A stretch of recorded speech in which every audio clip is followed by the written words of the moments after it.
everyone, this is Ismail Shuraka. Welcome back to another video. So এর আগের ভিডিওতে আমরা দেখেছিলাম কিভাবে মাইক্রোফোন মডেল করতে হয়।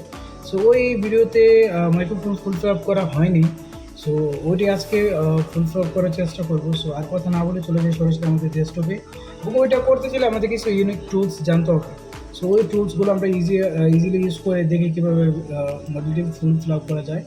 সো আর কথা না বলে সরাসরি চলে যাই আমাদের ডেস্কটপে এবং দেখি কীভাবে